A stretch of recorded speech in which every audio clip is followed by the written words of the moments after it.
There's no need to be so surprised. While it may look like a ship, it's actually Spina di Rosula's headquarters.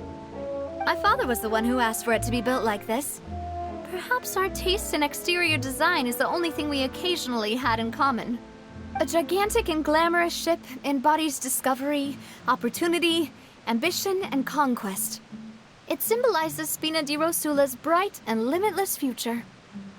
And Paimon thought you were bluffing when you said Spina di Rosula had a glorious past. Paimon was confused why a group with such a history would live in the sewers. But now that Paimon has seen this ship for herself, she's been convinced. Well, Poisson is where Spina di Rosula began, after all. It's our main base, our home.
Melus, we're back!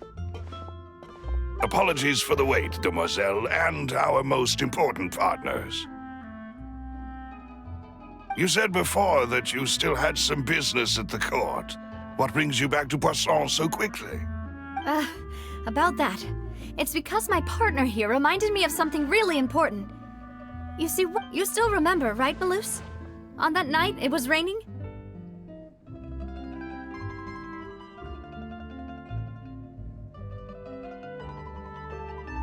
Yes, the case was quite similar to that of Mr. Linney's. Both were what you'd call impossible murders. Could you tell us a bit more about what happened before? Yeah, of course. Many years ago, something called synth began to gain popularity in Poisson. At a glance, it was a kind of drink that could excite your mood and produce many pleasant hallucinations. Wait! Didn't that guard guy who turned into water also mention that the primordial water could be used to produce some kind of potion? Yes, he did. Considering what we know now, it's almost certain that synth is created using water from the primordial sea. If you drink synth for an extended amount of time, you'll suffer many side effects, such as losing the ability to focus or control your emotions. And if you were to stop drinking it completely, you'll experience flashes of paranoia and anxiety while lacking energy to do anything. It's an extremely dangerous substance. As he oversaw Poisson, my father was compelled to put a stop to synth abuse and called for a complete ban of it.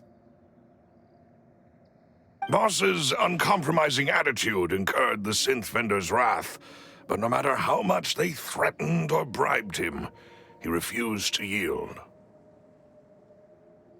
Not only that, Boss became determined to find the mastermind behind the synth operation and put an end to the problem once and for all.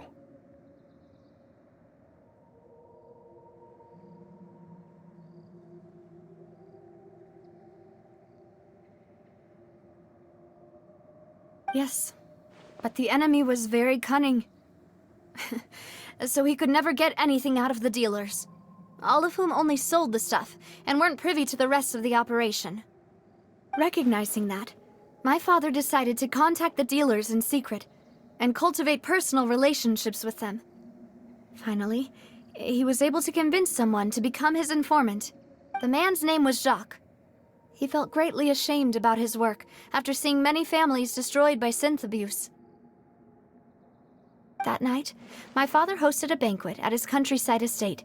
He planned to meet up and exchange information with Jacques over some food. But then, we heard 2 gunshots from the courtyard. We raced to the scene and found my father, still holding a gun, and Jacques, who was already dead on the ground. Huh? How did that happen? Aren't they on the same side?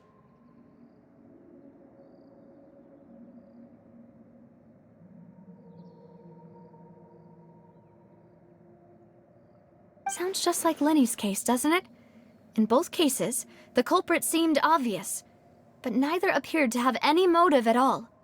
Looking back on it, though, I now believe the most important clue was something we all overlooked at the time. There were pieces of clothing left at the scene. Precisely. It's all thanks to you that I made the connection now. Back then, we all just thought they were some costumes that Jacques used to disguise himself at the banquet.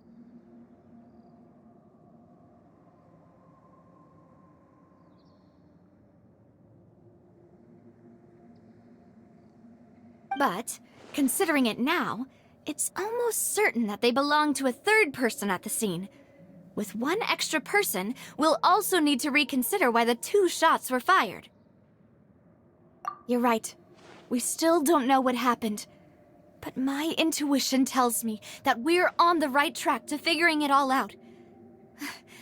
I'm finally headed towards the truth.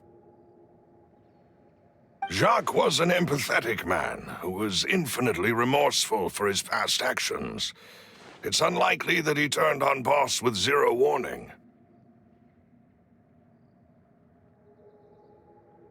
I think this third person is probably the key to the full truth. On that note, however, even though this will not please you, demoiselle, as your and your father's butler, I must still offer a word of warning. Our opponent is insidious and cruel. They are extremely difficult to deal with, and Boss has already lost his life trying to bring them to justice. Even though Spina de Rosula has lost most of its former glory, Poisson has welcomed. There is no need to follow your father's path. It would be both wise and in line with Boss's wishes to step back and give up on the case. If that's indeed what he wished for, then he should have told me that himself. Was I not the closest person to him? And yet, I was the one most kept in the dark.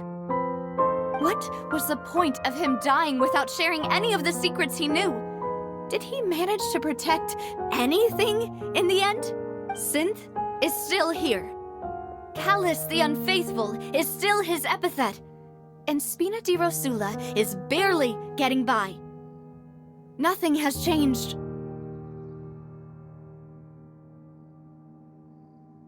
Did he think I'd just I've never accepted that. I want to find out the... Navia. This is indeed the best moment to act. Your partner appears to be quite reliable, and more importantly, demoiselle, I think you're also ready to take this on. So you do know something else, Malus? Yes, I do. In fact, even before that banquet, Boss already knew of the connection between Synth and the serial disappearances case.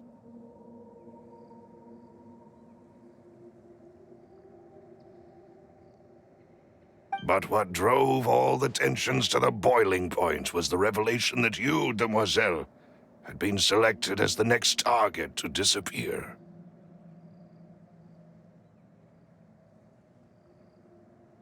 What? Boss also didn't tell you that he had been diagnosed with a rare illness. The doctors told him that he had no more than 5 years left to live.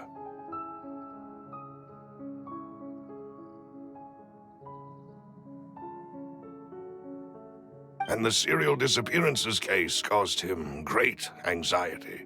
5 years was nowhere near enough time to resolve this long-standing conflict. But once he passed away, all the danger would pass on to you.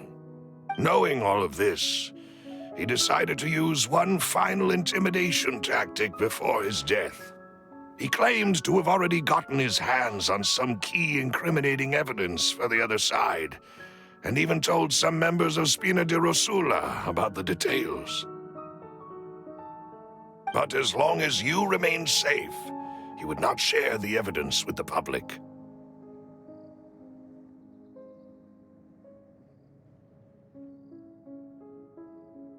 If something were to happen to you, then he and all those he told would immediately expose all they knew about Synth and the disappeared victims. Right, so nobody would be able to get off scot-free. As we've seen, Boss's tactic has worked. Even though Boss has been gone for a long time, the other side has not tried to take Demoiselle's life. No, I don't believe it. He never appeared to look sick to me. No father wants their daughter to see them weak and haggard, especially someone as proud as Boss.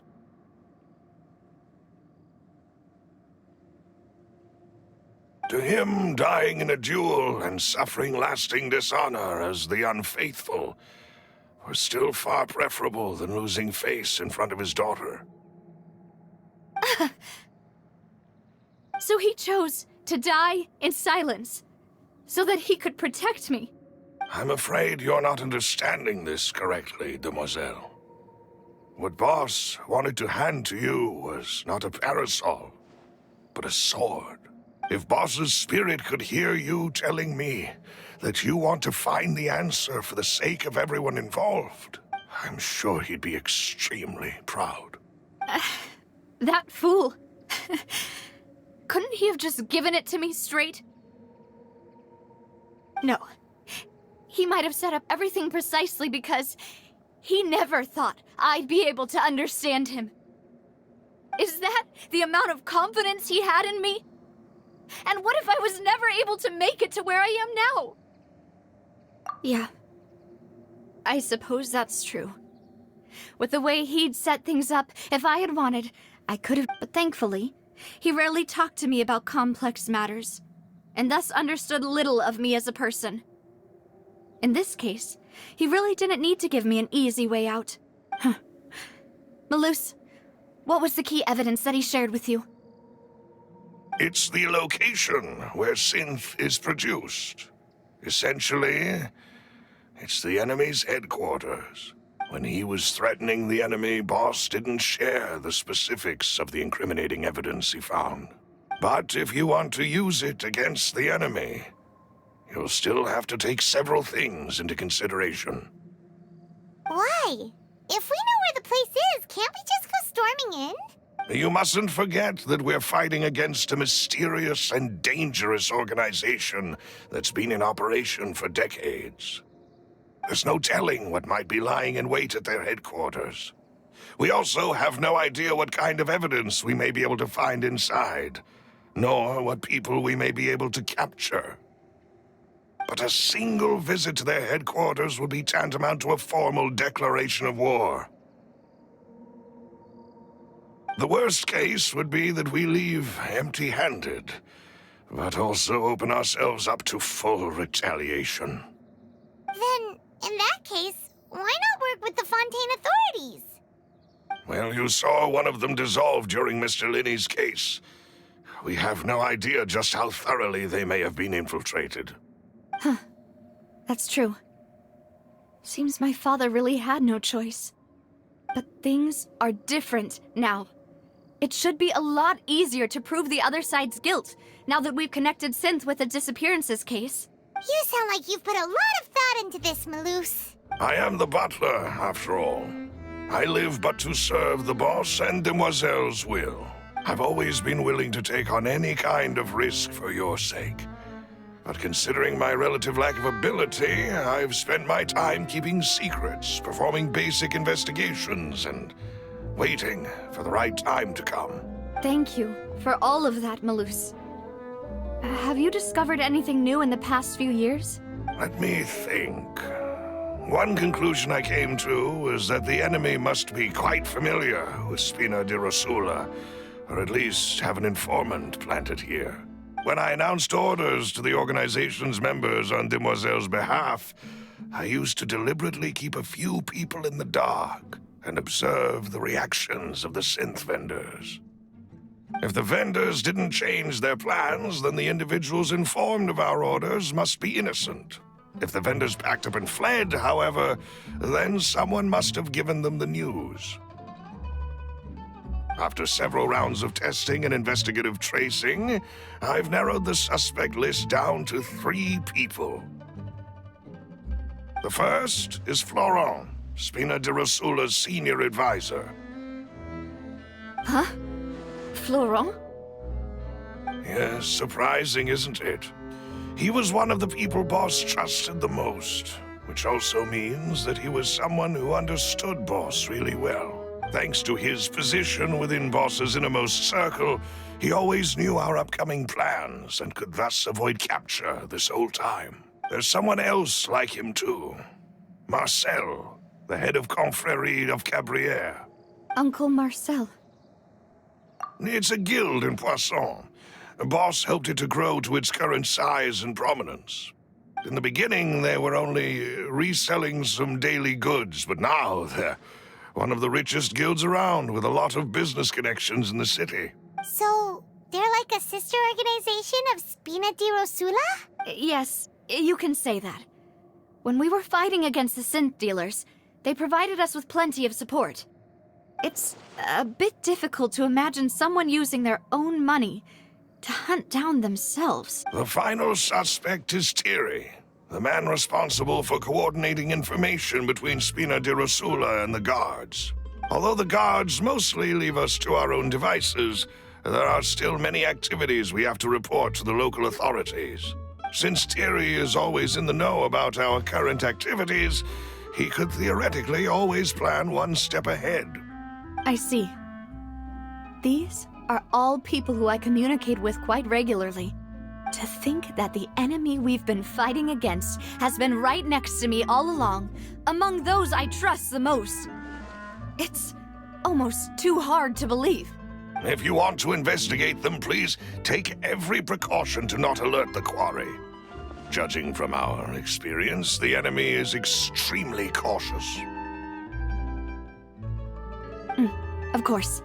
And thank you, Malus. You've provided us with a lot of great information. You're too kind, my lady. I'm just doing my duty. And before I forget, proving Boss's innocence would also mean clearing him of blame in Jacques' death. After that incident, Jacques' wife and daughter were taken into the Spina's care. They still live in Poisson today. If it might help, you could also pay them a visit. I can make the necessary arrangements. Oh, thank you so much, Malus. You really are the best. A new case awaits, my dear partner. I hope we can work together to uncover the truth and end this case once and for all.